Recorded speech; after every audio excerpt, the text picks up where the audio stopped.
What's going on, guys? So this is a pretty exciting video for me to make because I feel like it's kind of 20 years in the making, and basically I just picked up this IS300, well, I just picked it up. I picked up the IS300 about 6 months ago. So this is going to be my next project car. This is a 2002, 190,000 miles on it. Horsepower goal is 700 to 800 horsepower, and basically I have on the wall O parts, I have like all the stuff that I've been buying, the forged pistons and rods, the Haltech engine management, the Aristo head, Supra intake manifold, a T56 transmission, the precision turbo. I'm going to talk about all that stuff a little bit later, and I'm also going to talk about everything that's done to this car, the Altezza bumpers that are on it, Altezza headlights. It's got a turbo kit that's on it right now. It's a small turbo kit, but everything on the engine itself is pretty much stock. Got it for a great deal because it has a ton of problems with it. I'm going to talk about those a little bit later, but basically this is going to be a long video with a lot of stuff in it. And since it's going to be a long video, I'm utilizing YouTube's chapter feature. So if you look at the progress bar at the bottom of this video, it has all of the sections that are going to be in this video, and you can click throughout on the progress bar to whatever section you want to go to. So I've laid it out fairly well, like I do all my videos, whether it's on the motorcycle, around on the other side of this engine, the FJ Cruiser, or whatever else I'm working on. So make sure you subscribe if you want to see easy to follow, easy to jump through videos that are on this car, or on the 2JZ rebuild, upgrade, beastifying that I'm going to be doing to the engine as I mix this engine with that engine. This video, I'm not going to be covering why I'm going the direction that I'm going with this car concerning modifications, why I'm building the engine the way that I'm building it, like why I'm using the Aristo head, or why I'm using the Aristo oil cooler vice and an air oil cooler that sits outside the engine that uses outside air to cool the oil. I'm not going to cover all that in this video. If you have those questions, leave them down below in the comments. I'll address them in a future video. Basically, as I hinted towards in the beginning of this video, I've been looking for one of these cars for 20 years. And I probably shouldn't use the word looking. I should probably say I've been wanting to get one, but I didn't have the space, or I didn't have the money. Now I have the space, and I got this one for pretty cheap.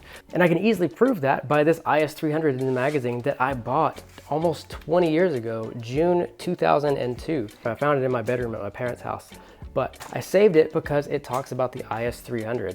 So why am I so excited about this car? Well, if you don't know, the guy that designed this car is the Japanese race car driver that Toyota brought in that had a hand on the engineering team who helped design the AE86 Corolla.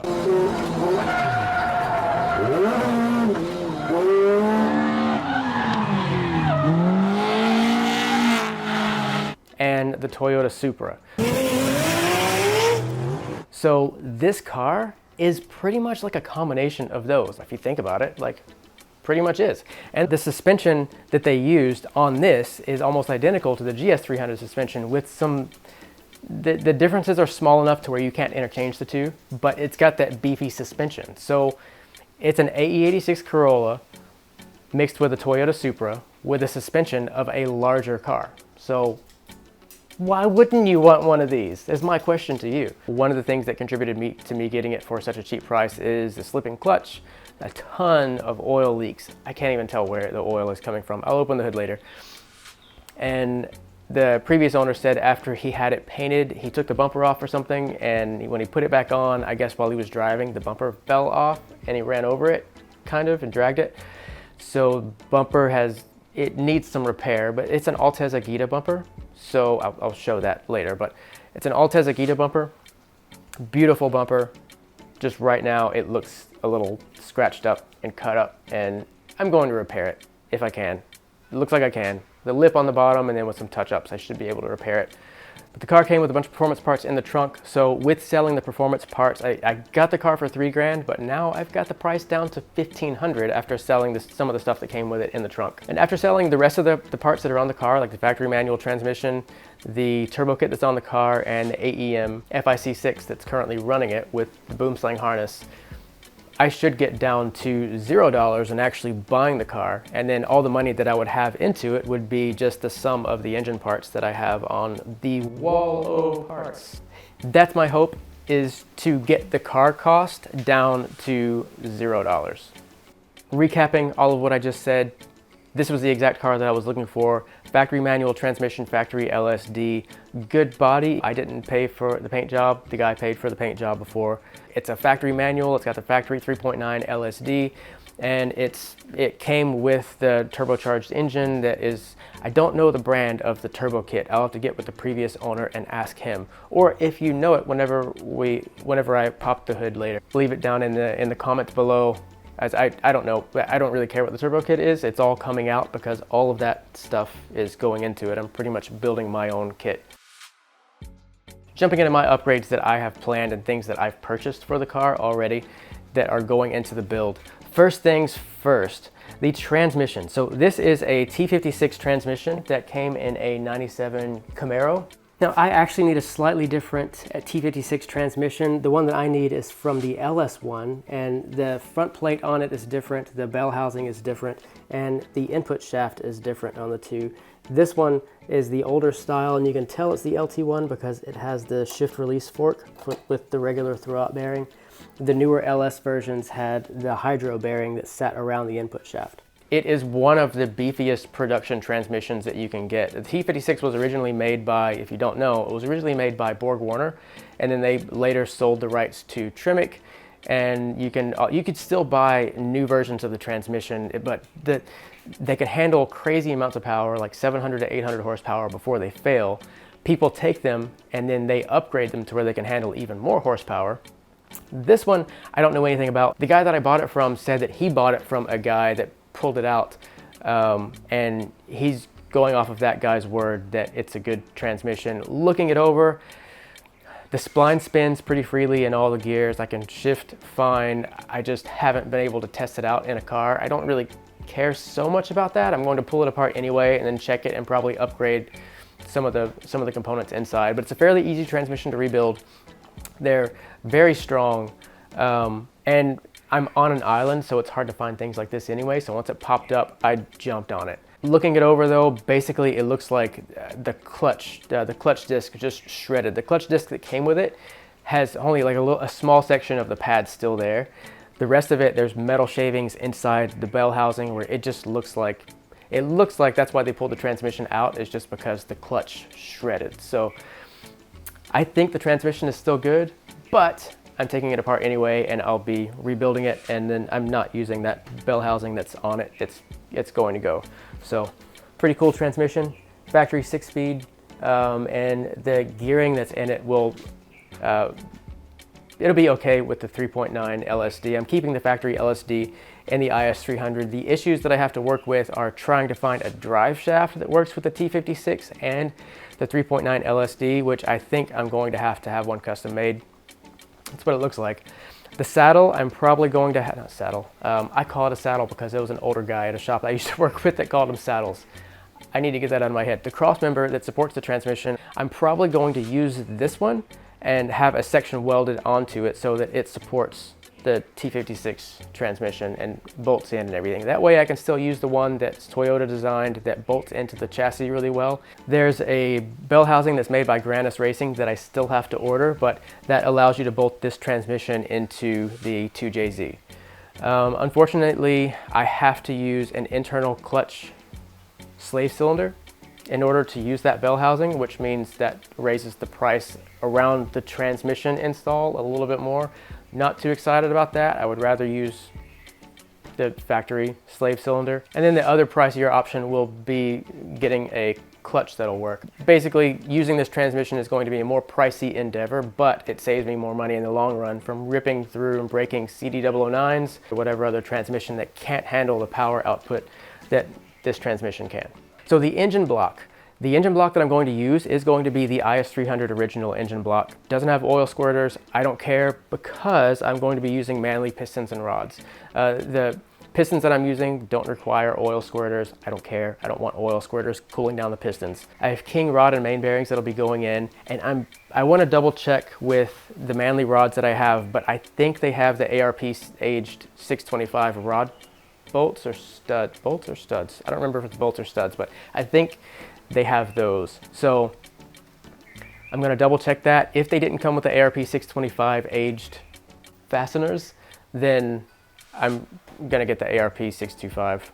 And My main studs are ARP. The head studs are ARP.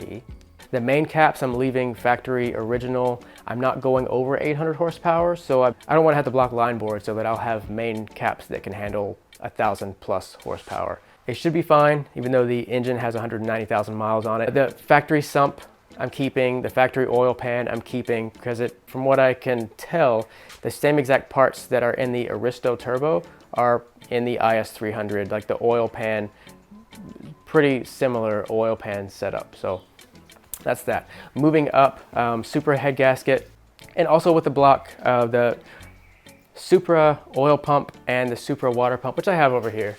They're new factory Supra, and they have the Toyota stamps on them. So that's the oil pump, that's the water pump, and I'm using the actual Aristo water pump pulley. And this is part of the oil cooler assembly. There's the other part of the oil cooler. So I'm definitely using the factory oil cooler. I don't want an air oil cooler. And there's the King racing bearings behind, and there's the water outlet neck that I need for the head.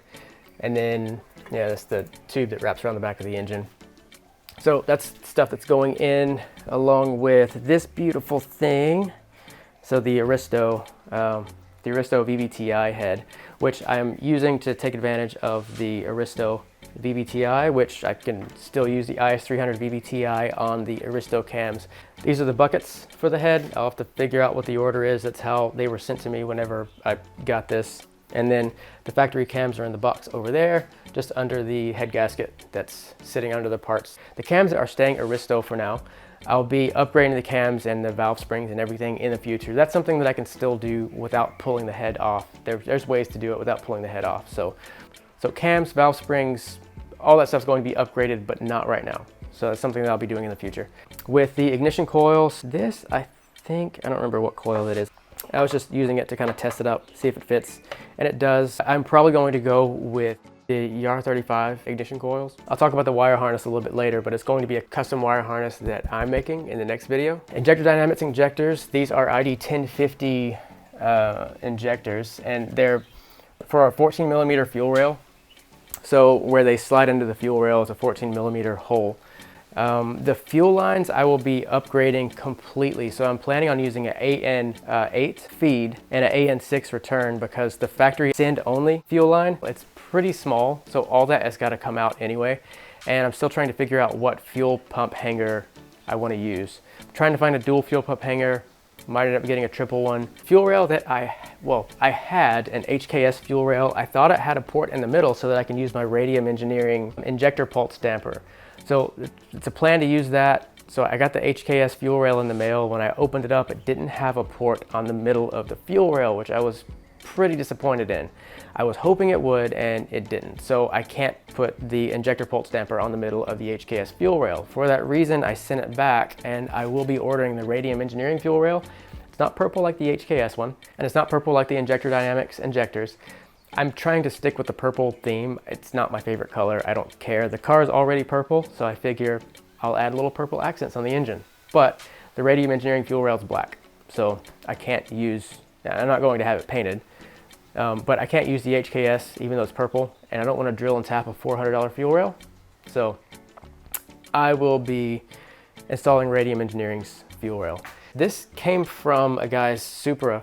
It's an old school Greddy intake manifold. They would basically take this plenum and they would weld it onto factory Toyota Supra or factory Aristo runners that go from the plenum to the head. It's a nice manifold, and I really like that this is angled the direction that it is, pointing off away from the head, so that when my power steering pump is here, I can still use the IS300 factory power steering pump. The throttle body faces down here, get this ugly thing out of the way, and still go around the power steering pump. But anyway, Infinity Q45 throttle body, and it's a 90 millimeter throttle body. That makes it about 3.5 inches or 90 millimeters. And I'm going to try to cannibalize one of the drive-by-wire motorized throttle bodies, hide that somewhere, and have a little cable from the cannibalized throttle body to this throttle body, controlling that, so that I can still utilize my pedal position sensor in the IS300 and get slightly more response by having the drive-by-wire setup on the intake manifold. It's going to take a little bit of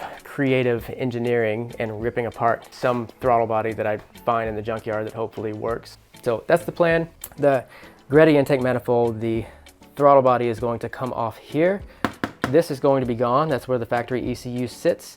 And all the wire harness, everything that's around the engine right now will be extended so that I can mount the engine management on the interior, because I don't want a Haltech Elite 2500 that I have on the shelf over there sitting in the engine bay. Since I'm using the R35 ignition coils, I'm getting rid of the igniter. Initially, I might just stick with the factory coils that are in this, and then just configure the engine management so that it'll run those coils and then upgrade the coils in the future later on. While I'm making the harness in the next video, I'll be adding the extra wires for the R35 ignition coils. So leaving the intake manifold, going to the turbo, going to the turbo, going to the turbo. So this is a turbo. This is a turbo. This is a precision turbo, 6266 ball bearing. It's new, but I bought it off of Facebook Marketplace. The guy was pretty much, he bought it, didn't have money to finish his project, so he sold it for about $500 cheaper than what this same exact turbo would be had I bought it new. Oh, and speaking of buying stuff cheaper, the intake manifold was only $200. And that's because it's covered in black spray paint. It looked pretty ugly in the Supra, and I've got half of the paint off of it already. So I've just got to get the rest of the paint off. But yeah, that's a little bit of a project in itself. That turbo is capable of the horsepower numbers that I'm trying to put to the wheels. So I'm probably going to get about 700 plus. Everything between the turbo and the intake manifold is it hasn't been purchased yet, so none of the piping has been purchased. But what I am going to do is, you can see how this has the fitting already welded on for Vibrance clamps, which they're expensive, but I'm going to use the cheap off-brand ones that are on Amazon for like 25 bucks. We'll see if those work. Hopefully there's no boost leaks. If there are, then maybe I'll buy Vibrant ones that are like $100 or whatever they are. Crazily overpriced because they're good, but they're overpriced because they're good. I'm gradually going to step up from 2 inches to 2.5 or 3 probably going into the front mount intercooler that I end up using. It's probably going to be Mishimoto. I'm looking at different brands. I want to get one that's welded good, that can handle 30 to 40 PSI, even though I'm probably not going to be pushing 40 PSI. I'd like to plan for something that is better, that can hold more PSI. Haven't bought the front mount intercooler yet. Haven't bought the rest of the piping that would go from there to the turbo. All of that is going to be done after the engine is in and is cozy and it's sitting there nice and pretty with no tubing or anything routed yet. So that way I can measure and get everything all figured up. The turbo, the current one that's on it is a undermount turbo. So it sits underneath the exhaust manifold. What I'm going to get is one that sits on top of the exhaust manifold, so I can get rid of this ugliness that's up here. Even though that's a pretty clean intake manifold, considering how much oil is on this engine, that one is pretty clean. I have to pressure wash the engine. I want to see exactly where the oil leak's coming from, just because I'm curious. So I'm gonna take it and put it on a lift, and then just spend a little while pressure washing underneath. Pressure washing. You know, missaying stuff all the time now. Exhaust. This is a 4-inch exhaust coming off of the turbo, going all the way back. Currently, it has no catalytic converter, so I'm probably going to keep all of that exhaust or put a high flow cat in it. Haven't decided yet. I've used the high flow cats before, one that was 1/2 inch larger than the exhaust pipe that I was running, so that it's even more of a high flow cat. I do like the idea of a cat and being a little more environmentally conscious. So yeah, but I don't live in a smog state, so it doesn't matter. But it does matter if you like the environment. So I like the environment because I live in it. The environment keeps me alive. Anyway, the radiator that I'm going to use, this one is not that old. I'm probably going to try to sell it on Facebook Marketplace or Craigslist. It was put in right before I got the car. I'm going to go with probably a Mishimoto one or a Koyorad, one of the all aluminum radiators. Sensors I'm going to keep all original with the harness that I was talking about that I'm going to make. I'm not going to get one that's pre-made. I'm not getting a flying lead to work with the Haltech. I'm just going to build my own. I would prefer to save the $200-300 and make it myself. So I am going to refresh all of the connectors that go onto the sensors and the fuel injectors and the ignition coils, because the injectors that I'm going to use came with their own connectors. This has Supra injectors on it. The Bosch connector that's on the Injector Dynamics, the ID1050s, it's completely different than the Supra injectors that's the same for the IS300 injectors. So my harness is going to be custom. I still need to get a connector to go onto the Elite 2500, the Haltech Elite 2500. So I have to get a connector to go into that. I have an old harness from a 2003 RAV4, which is actually what that engine is from. So the engine harness is going to be a combination of the IS300 harness and the RAV4 harness. Hopefully, since they're both Toyota and they're only 1 year difference, I'm hoping that the wire colors are going to be the same, because that engine harness has VVTi, this one has VVTi, this one has 6 cylinders where the other one just has 4 cylinders, but it's 4 cylinders with individual ignition coils. So I would gain those extra wires that I can use for the extra 2 injectors that are on this engine. I should have enough wire to extend this engine harness to where I can mount the Haltech Elite and the interior. Before I pull the engine out, just refresh all the connectors on it and set it up to where it runs this car as it is, and then pull the engine out. So whatever doesn't work after that, I can address those problems and know that my engine harness works well. Battery may go in the trunk just for a little bit more space. So that's everything that I have planned for the car. Walking around the car, talking about the car. Let's look at the bumper, the ugly bumper that's in the front. The whole bottom of it is cut off because that was damaged. And when you come around to this side, the worst side. I've been thinking about getting fender flares that cover the damage and then touching up the rest. And then there's some little scratches that are there.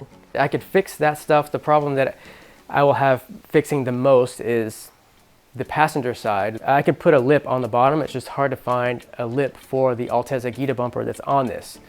I don't know if you saw it, it's got the Altezza grille and the Altezza headlights. I accidentally put that little scratch there. It was not there. I'm gonna have to buff that out. That's from the motorcycle peg. Thanks a lot, Ducati. So, I like the bike. It wasn't the bike's fault, it was my fault. I scratched the bumper.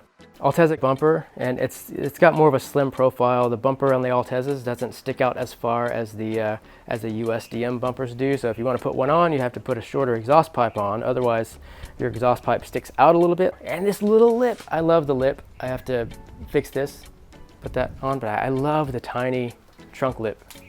This is cool. This is good. But moving over to the passenger side of the car, it's just as exciting as the driver's side, because it looks the same, just a mirror opposite. The wheels, they're actual Workmeister, so they're S1, Workmeister's S1. The suspension, so I'm sure you guys are gonna ask, so the suspension, it's Tanabe Sustec Pros coilovers. So it's not just lowering springs, they're actual coilovers. It's a little too stiff and a little too low for my tastes. I don't like scraping on speed bumps. I'm not excited to put this car on a lift and look at the frame underneath, because I'm pretty sure enough speed bumps have been scraped on with it being this low that it's scraped some of that factory undercoating off, and then I'll have to address putting some kind of a coat there, sanding it so that rust doesn't show up because I'm 2 miles from the beach. So lowered cars. Not a huge fan of lowered cars, even though it looks amazing. The suspension is stiff enough to where it's already put stress cracks in my windshield. So, and that's happened since I've been driving it. Freeway, potholes, things like that.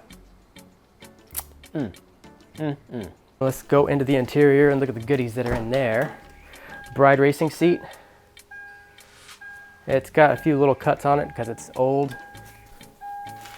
This is cool. The previous owner said that this was a group buy. It's a 3-gauge pod that you glue to the top of the square plate thing that's on top of the vents, and then you can put gauges in it. You pretty much have to render your factory center console unusable to put that in, because you have to glue it to it and you have to drill holes in the bottom in order to put gauges in. So the factory shifter has been replaced with a short shifter. It's a good one. It feels nice and solid. It's not sloppy. It's not hard to put it into gear. I took the antenna off so it's not there. I like putting a car cover on this whenever I park it outside of the garage. Turbo kit. So it's running about 6-7 PSI. Turbo is an undermount turbo. I have no idea what it is. I can't see it. I can't see anything written on it. I don't know what the kit is. Well, then it's got that lock style exhaust manifold.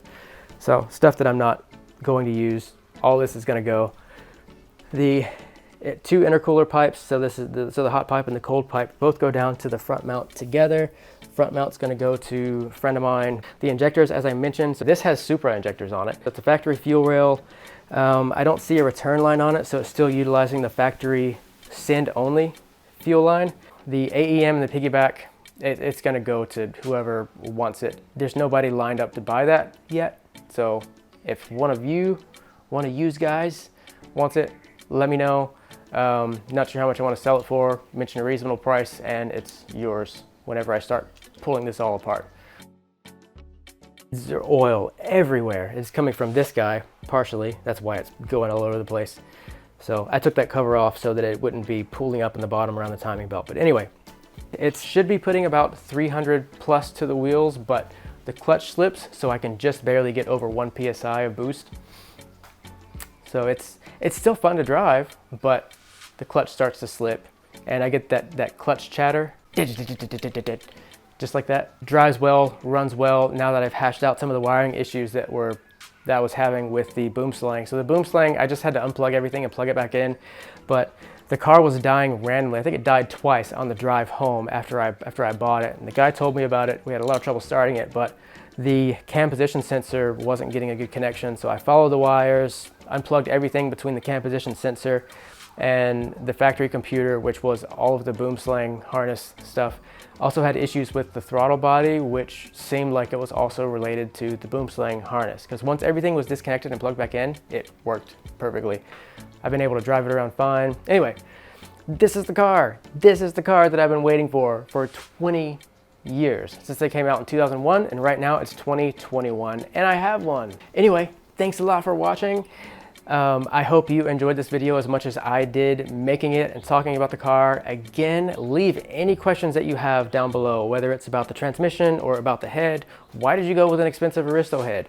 Why are you so insistent on using the factory oil cooler when you could just buy a cheap air oil cooler? I'll explain all of that and whatever other questions that you have in a follow-on video. Just let me know. Let me know what your questions are down in the comments below, and I will definitely address them. So I like responding to comments. I like being that guy that responds to his followers and subscribers and whatever. So please let me know down below. I will do my best to answer the question. Thanks a lot for watching though. Make sure you like, subscribe, comment, and God bless you guys.